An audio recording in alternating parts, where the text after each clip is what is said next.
I like football. You like football. And that's why you and I are here on a Friday talking about Penn State football before they play UMass in the rain for homecoming. So I appreciate you being here today. I'm going to be here almost no matter what. So we're talking about Penn State football versus UMass, but this is more about the things you want to know about your Penn State football team. So please enjoy as we talk about the 5 things that I'm looking for Penn State football when they take on UMass. And this is going to get into the UMass offense and the defense, but it's really about, what that's going to do to Penn State, how Penn State is going to be able to maybe give you some of those feel-goods, even when you're not feeling so good. I'm not a weather expert, as Fitz said yesterday. I largely have no interest in it because I can't predict the weather for you. I know a lot of people are going to be talking about that today. That's a caveat to start off the show. We're not going to get into how the weather is going to affect all of these things that we talk about today. You can make those adjustments in your mind yourself, and I think that that's kind of an individual thing. I have no idea. We've seen Penn State be very conservative in the rain, so let's start off with that. But this UMass team, I don't think you need to do that.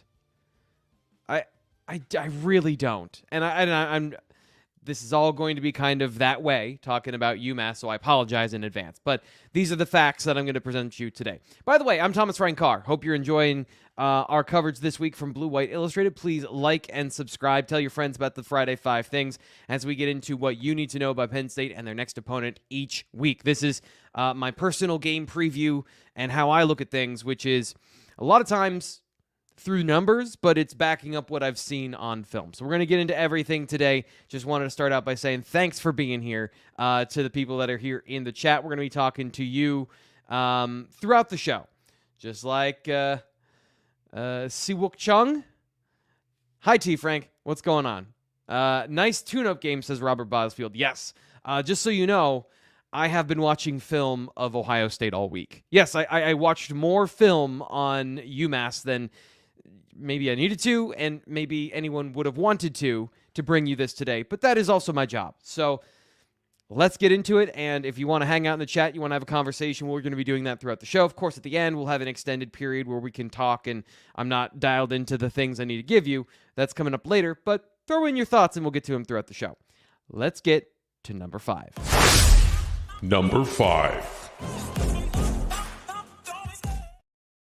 So the number 5 thing here is something I wrote over at BlueWhiteIllustrated.com on Thursday. If you're watching this on Friday, that means that was yesterday. And this is how the UMass offense thrives. There's some really crazy numbers here for this team. They rely on yak and explosive plays. Kaytron Lynch-Adams is their top running back. I had to do a double take. He has 44 broken tackles this year. He has made all kinds of players miss. It's an absurd number. It leads the country. And that's a wow sort of a number.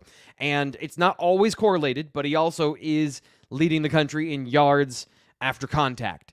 So tackling is going to be very important for Penn State because this is a very hard running back to tackle. And Simpson, their top receiver, they've got a couple of good receivers. James Franklin highlighted this earlier in the week, but Anthony Simpson, 363 yards after the catch. That is 6th in America. So they are relying on their skill players to go get the football and make something with it after the catch. This is not an offense that dials up a lot of chunk plays where the quarterback is doing a lot. And we'll talk about that in just a little bit. But George Johnson III, redshirt junior, 6 foot 185, another good outside receiver they've got. So this offense has some good weapons to it, and we highlighted that in the article yesterday over at BlueWhiteIllustrated.com if you want to check that out. But this team, their skill players present, I don't want to say a challenge, but a respectable opponent. So tackling and making sure when you wrangle the ball carrier in the backfield, he doesn't get away. Because this offensive line, the other side of all of those broken tackles is that when you are that productive, that's great. Like, that is great. I'm not full stop. That's awesome. But with this particular situation, their offensive line is good. Bang on average. Like, they do their job. They run a sound system, but the running back is doing a lot of work. They're not getting him easy looks into the second level where he is just running away from people. Now, I did watch one game against Toledo where they had no safety in the middle of the field and one linebacker, and he ran for like 45 yards. So if you're going to do that, that's what you get. So there is a little bit of a product here of level of play, but it's also, this is a guy who's a fifth-year running back in college football, played at Rutgers all the way back to 2019. So veteran.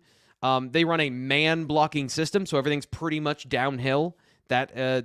These weird things crop up when you're watching film of this team. I saw them run trap blocks more than I've seen any other team run in college football. So they run some unique things. And the trap system is like where you let a guy upfield from his most obvious blocker. You kind of let him take a step upfield, and then you wham him from the side with another blocker, whether it's a tight end or another offensive lineman. Basically, you're trying to use his aggressiveness against him. Just a random thing I saw that they like to use some flavorful run blocking schemes, which for me keeps my eyes awake when I'm watching film. So appreciate them doing that. Thank you. I was terrified. Siwook Chung says your pronunciation of my name is super accurate. I hope that's not sarcastic. I hope that's the case. I tried really hard, and I'm obviously not fluent in a lot of different tongues. I am not good in in pronunciation of names unless I've practiced them before. So, coming up with explosive plays for UMass. Don't let them don't sleepwalk through this game if you're the Penn State defense. There's nothing here that should scare Penn State fans that this is going to be, oh no, can the upset alert? I mean, if they came out and basically every single player did not care about the game, yes, this is a good enough team that couldn't score points, but they've lost 5 straight, I think. So, respectable players, interesting stats. I always like finding league leaders, countrywide leaders in a stat to really tell a story. And what it really is Lynch Adams is the engine that drives this offense. Simpson is a big play artist, and that is going to lead us into number 4. Number 4. The next thing is, comparatively, is this the week that the Penn State running backs get their groove back? I'm very interested in this particular game because the defense for UMass is not good. It's below average for any Power 5 team. It's below average for any a group of 5 team. This is a defense that allows a lot of explosive plays. So, not just the Penn State running backs, but the Penn State running backs in particular, because we had this conversation about them with James Franklin this week, talking about their instincts. And I want to preface this. He's not saying that they've coached the instincts out of these players, but there is an element of when a guy's in the hole, he can't be second-guessing himself. And he explained how that can happen to running backs here. I think for the most part, if you're a good one, you kind of have that. You either have that or you don't. And I think what Mike's talking about, too, is something that we have to be careful of as coaches is, sometimes, you can overcoach a running back. And I'm not saying we're doing that, but I think that's a little bit, what Mike's talking about is those guys, they have an uncanny way of kind of seeing and feeling things that the average human being can't. So allowing those guys to trust that, I think sometimes if you, as the offensive coordinator or running backs coach or the head coach, if you're kind of questioning a running back's decision, what you don't want is for him to second guess himself in the hole. Just do what comes natural to him. He's been doing it his whole life. And those guys have shown the ability to do that. So, playing fast, playing aggressive, having fun, trusting your instincts, and just going. So this is something that we've talked about here on the show a bunch of times, also in T. Frank's Film Room, on the postgame show, just the running backs kind of getting into a groove. And Eli nailed it. I feel like this game is where our running backs get a huge confidence boost. I'd like to see one of them hit a home run rush this week. Yeah, I think that that's going to be a possibility. And we'll get into more of the explosive plays from the UMass defense in a little bit, but this is a good game to do that, where you've got some decent defensive linemen. They do some things up front that do gum up run schemes, but overall, if it's raining, you might be relying on these guys pretty heavily. And Ja'Juan Seider talked about this with the media, spent almost a half an hour talking with the media the other day about the running backs, his position. And Greg Pickle wrote an awesome article over at BlueWhiteIllustrated.com laying out the conversation Ja'Juan Seider had about the running backs. But one thing I've said here, talking about explosive plays, is the nature of the defenses that Penn State has seen has had something to say about where they were going to get their yards and how they were going to get their yards. And this week, it's a defense that plays a different style.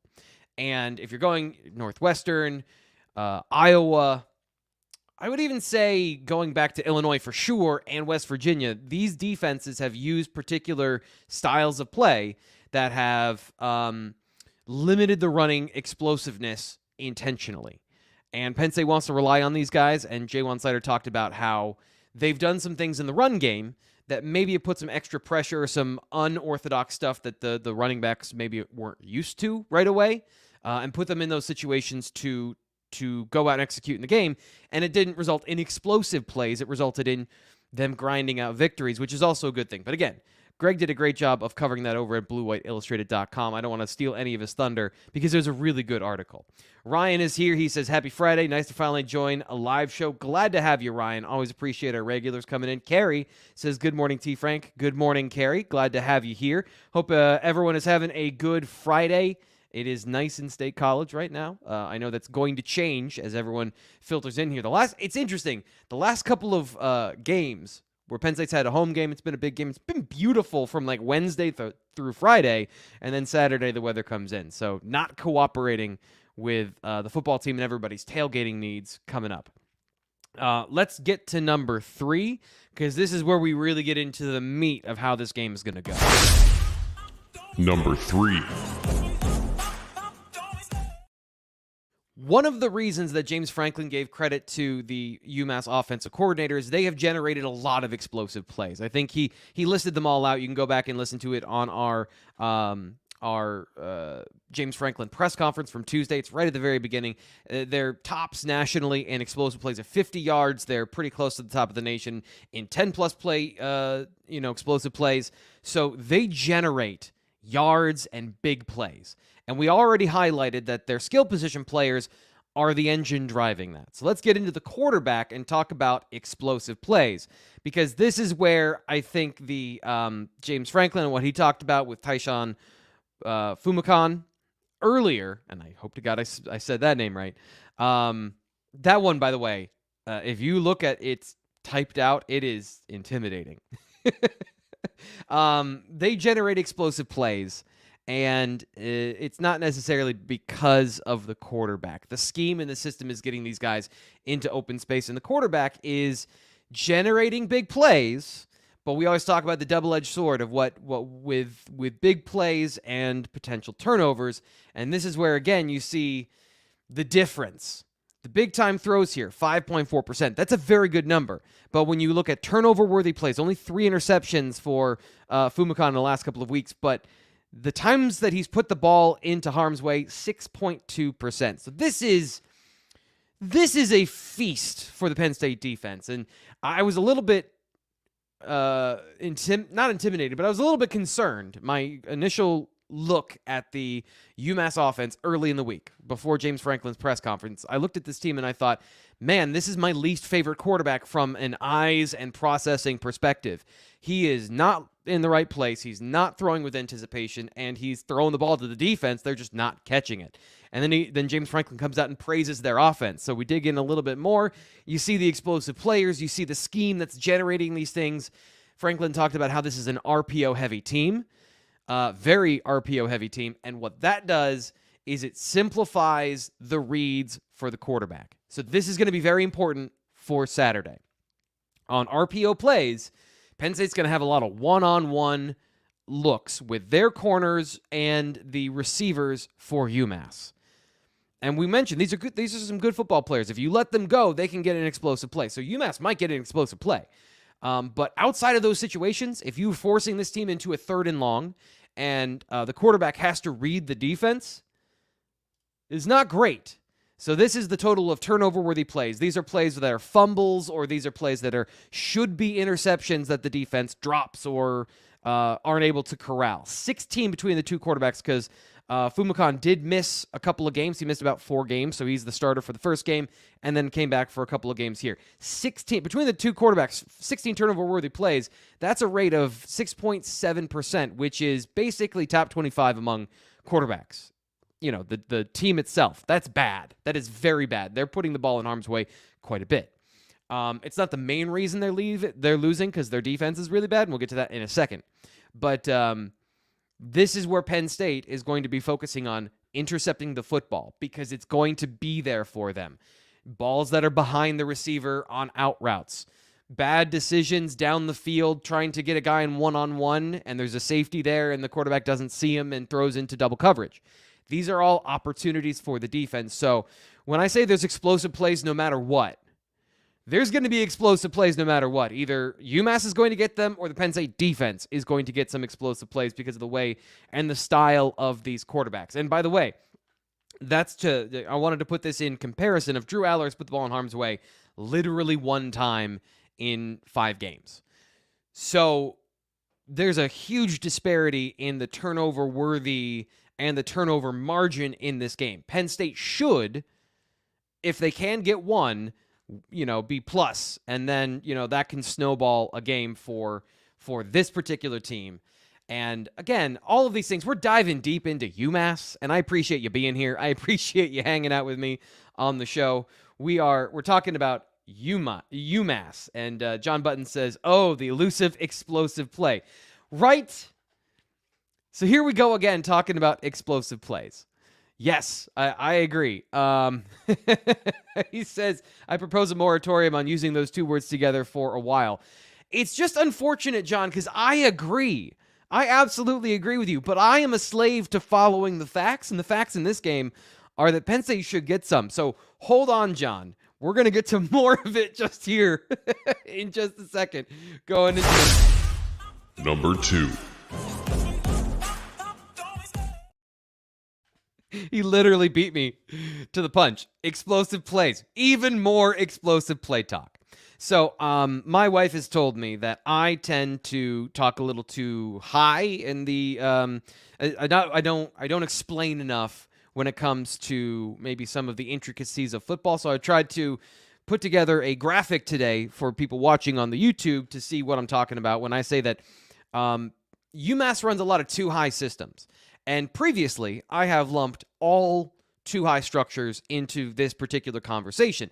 But after talking to James Franklin and learning a little bit more about how they classify things, quarters, which is 4 players in deep coverage, 1, 2, 3, 4, and that defense is a little bit different in college especially than other cover 2 style systems, let's say. So let me explain cover 2, and this is where we're going to start. Cover 2 is a type of defense where, as you can see here on the screen, you have 2 deep safeties and you have 5 underneath coverage defenders. You're trying to take away short plays while also keeping a lid on any explosive passing plays. What happens, and this is where I'm focusing this week, is that when you play cover 2, you leave the middle of the field open by the natural separation of all of the players because you are asking those 2 deep safeties to essentially cover half of the field. Now, that middle portion that you see that's circled by the yellow golden circle, that's where I think Penn State is going to try and attack this week. In a lot of systems, cover 2 systems, you'll use your middle linebacker to drop into a deep coverage area to try and split the difference there. So he's the middle defender in the inside, and essentially he has the entire alley of the defense down the middle of the football field. A UMass linebacker trying to cover 30 yards of grass is a problem for that defense. And it has led to a lot of explosive plays. So the UMass defense has given up 49 explosive plays this year. That is more than any other team in college football, FCS or FBS. They have given up so many big plays. You turn on the film, Arkansas, by the way, there's so many stats, I just can puke stats at you. Arkansas State averaged 15.6 yards per pass attempt against this defense. So when they threw it, when they got an explosive play, they got 15 yards per pass attempt. They were 15 of 15 on explosive plays. I would not be surprised at all if Penn State is able to attack the middle of the field, which is something they have not done so far this season. So, John, I am sorry. I'm sorry. We are talking about explosive plays again. I'm calling it read between the lines. We haven't seen nearly everything in the arsenal yet. And I think you'll be right, John, that we'll see some things that we haven't seen before, but it's also because you're seeing a defense that Penn State hasn't seen before so far this year. So if we look at all, and this is, I'm going to try to break this down again. If we look at all these two high structures that Penn State has seen this year, most of them have been quarters defenses. West Virginia ran a lot of quarters with cover 3 as an influence, so either 4 or 3 deep defenders, which are different, but you can rotate between the two. That's why they're important. A lot of teams will run those two because you can just drop a safety down, and it's easier to disguise those. Then you look at Northwestern and then Delaware, which ran 5 guys in deep coverage at certain times, and Iowa. So all of these teams have run this particular quarter-style defense. This seems to be something that teams are doing a lot of. This team does not. And I'm going to be writing about this a little bit later this week over at BlueWhiteIllustrated.com, some of the factors that go into this. But if you add up all of those cover 2 influences, that's what this team runs. So they're running more of that than they are of cover 4 or the Don Brown special. Don Brown, the former defensive coordinator at Michigan. James Franklin, long history with him, back to Maryland. Don Brown is known for a lot of aggressive man coverage that allows either explosive plays or you get nothing. A little bit like Manny Diaz. But what they do up front is they do a lot of 3-down, 4-down shifting. So they either have 3 defensive linemen or 4 defensive linemen. So that is going to gum up, I think, a little bit of the perception about the explosive run plays. They do a little bit better job of not allowing explosive run plays, but the sacrifice is guys are just running wide open down the field, down the seams. When they run cover 1, it's also not good. When they run man coverage, that is not great. So bombs away is what I'm thinking for this game. And then let's get into the number one thing that's going to influence that. It's the Penn State offense. Number 1. Again, we're talking about Ohio State, right? We're talking about Ohio State. So before you get to Ohio State, let's get a weapons check for this team. Keandre Lambert-Smith, Trey Wallace on the field at the same time as Drew Aller. We saw it for 2 games, and then we didn't see it since then.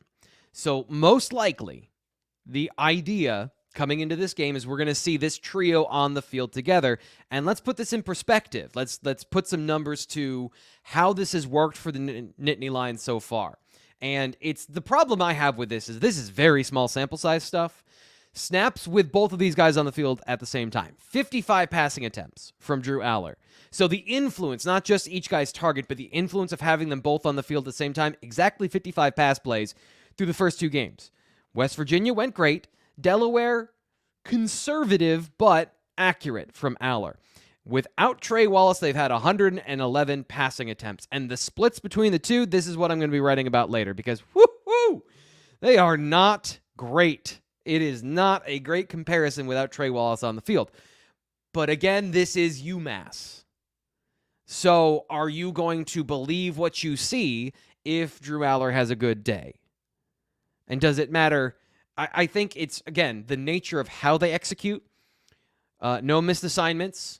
Catch the football even in the rain.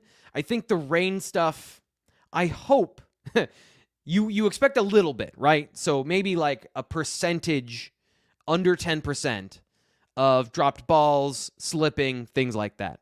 Penn State grounds crew is excellent. I wouldn't expect that the field turf or the grass is an issue. It would be more of the ball slipping out of receivers' hands. Trey Wallace has in the time had some drops issues. Is that going to be an issue this week? Are we going to see anything better? And what's the overall effect of having both of those guys on the field at the same time? What can we learn from that against UMass, who is not good in pass coverage, heading into a game against Ohio State? That's going to be the thing I'm looking for the most. Not only that, but Kaytron Allen being on the field at the same time, going all the way back to the run game. I think we have a certain feeling about the Penn State run game because Kaytron Allen didn't play in the second half against Northwestern. Early in the season, I talked about this a couple of times here on the show and on the post-game show. I felt like he was pressing, trying to, early in the season, all these guys wanted to live up to the offseason hype. And also, they just want to do a good job, right? They want to be productive. They want to help the team. And it felt like early on the season, Kaytron was pressing a little bit. And then after about the third game, that was over. Like, he played very well against Iowa, in my opinion. And then you look at the Northwestern game, they come out, and Northwestern's doing some different things early, and Penn State has to adjust. But when Penn State adjusts, Kaytron Allen's not in the game. So I think it'll be pretty cut and dried for him.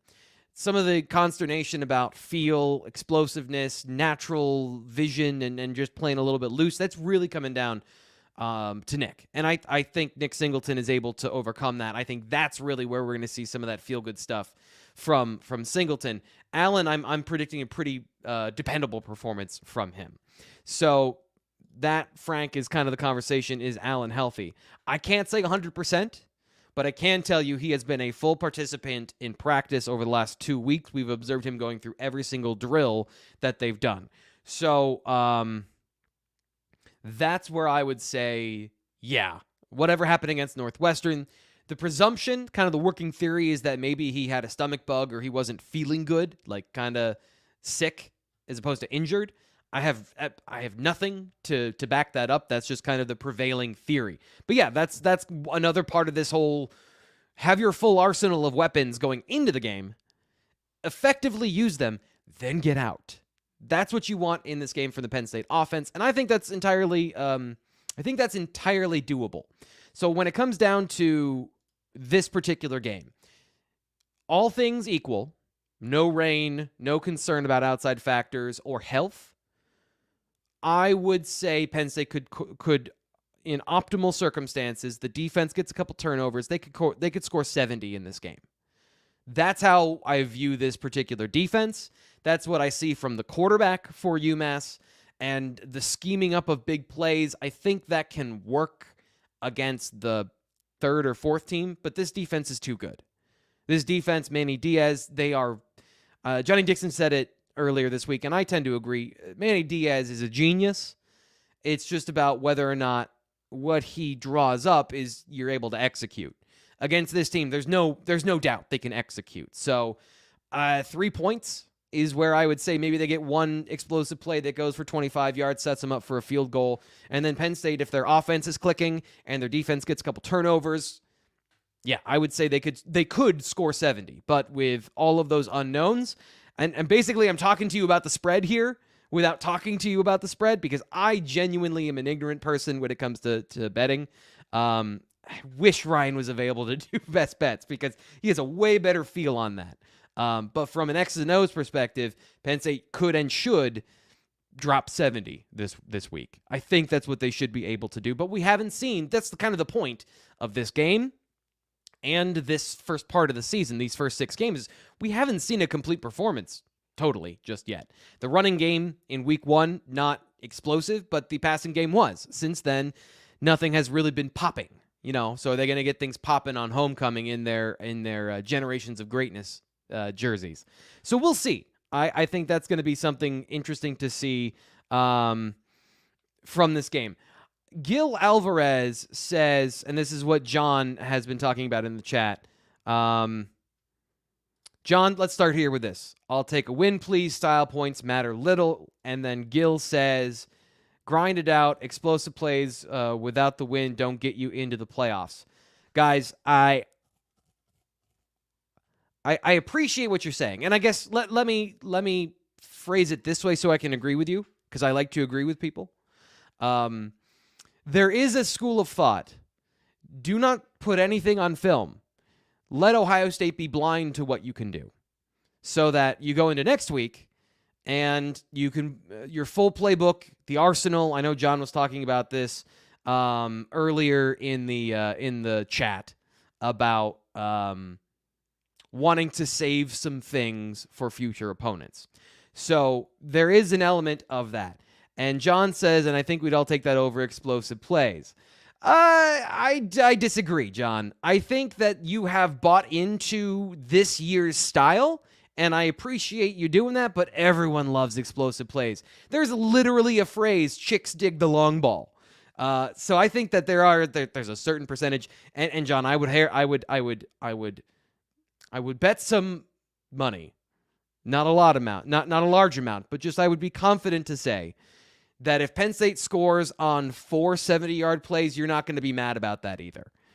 So if you got any other questions, you want to talk about some of these things in the chat, appreciate that. Appreciate John and Gil having the conversation. A little bit of pushback here about, does Penn State need explosive plays? This is the whole conversation about balance. And Gil and John, you're pushing me into a good area to talk about this.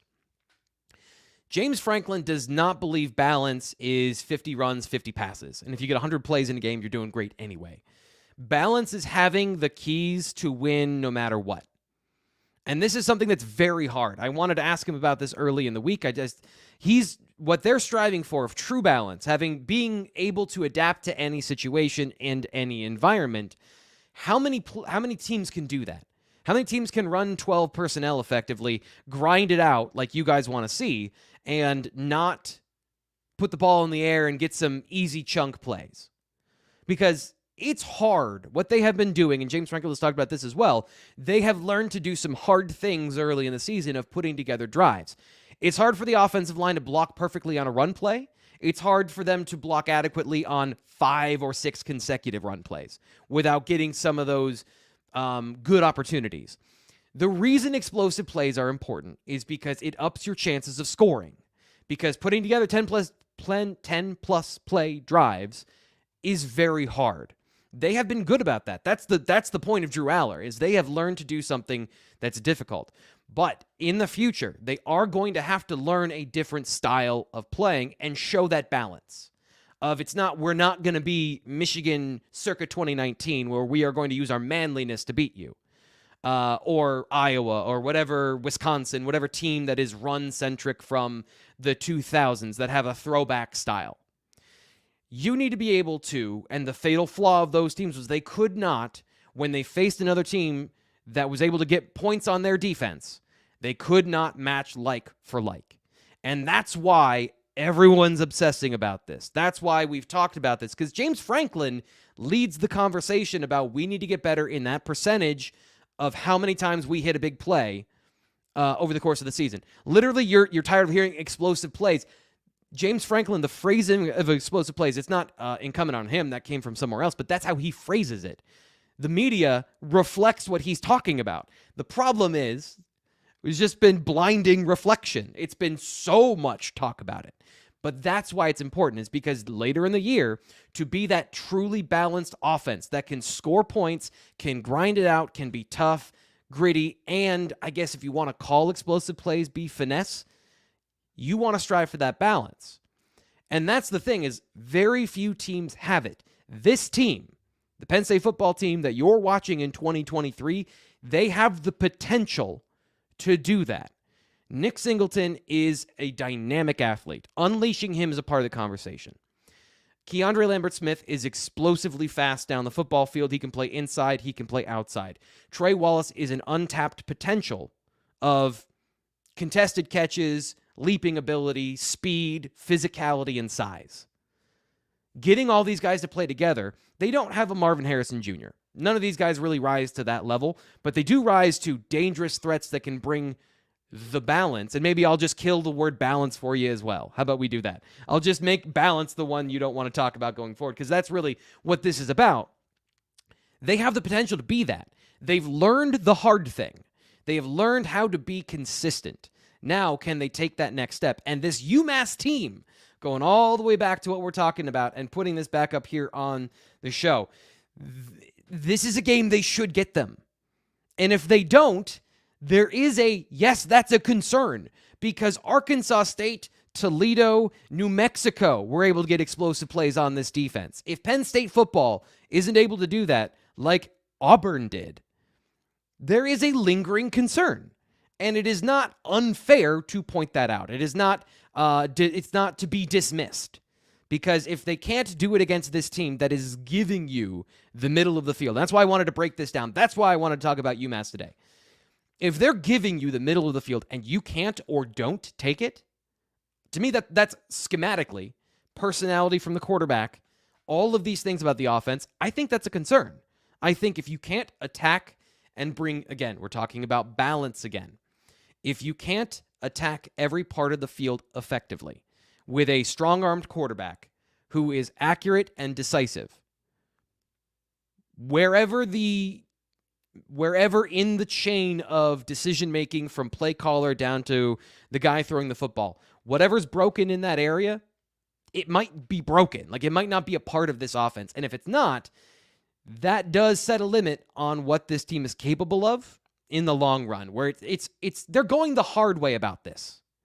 This offense, the way that they're attacking teams, they are going the long way round. And they don't necessarily want to do that in every single game. You want to be able to do that. You want to be able to impose your will, etc., etc. But you also want to be able to do other things. And that's really, I think that's really the end of my thoughts about this. I think it brings a good focus to this game. That's why we're focused on that this week, because it's easily attainable for this group. And hopefully it produces a fun and exciting atmosphere for you. The other thing, it's the danger of this, and here's the other danger, and this is only a danger for me, is that if they do score 40 points in the first half or 35 points in the first half, and it's 3:30, you want to go grocery shopping or something or else, like, by the time the game is over, you're going to be doing other stuff. And I would love it if you just come back for 5 minutes for the post-game show. Here's my fear. My fear is that I'm doing a post-game show no matter what, right? And it's me, and maybe John comes back just to tell me I told you so, right? So he comes back and he wants to tell me I told you so. I will be so happy if that happens, John. I hope you're here. I would love to have everyone here for the show. But I understand it's UMass. I just want to make sure we have a good conversation about the game, how it broke down, how things went afterwards. And we're going to be doing that live at the conclusion of Penn State and UMass coming up in just a little bit. So thanks to everybody who's been here in the chat. Thanks to everybody who's participated. That's what I got today. And I think John is he's really deep in it today. And we've covered his thoughts. So if you've got any other thoughts, like, I'm giving you about 30 seconds here to drop them in for a different thread of conversation. But the chat seems to be like we've covered that today. Rob says we've scored 30 points or more times in a row than anyone in FBS. The offense is fine. Okay. All right. That's entire. I'm sorry. It's so I focus on a lot of these little details, right? I focus on a little of these details. I spent 6 to 7 hours, 8 hours, maybe, getting all this information, watching all the film, bringing you this breakdown, right? And it is entirely within your right to be like, yeah, I don't care. So that'll do it today for the BWI live show. I'm Thomas Frank Carr. Thanks to everybody who participated. We'll be back with more detailed breakdown of UMass. Aeneas Hawkins, former Penn State defensive tackle, coming up with me tomorrow. I think 12:30 is our time, but don't quote me on that because I'm a 1 day at a time kind of guy. Not even a 1 week at a time, 1-0. I'm a 1 day at a time kind of guy.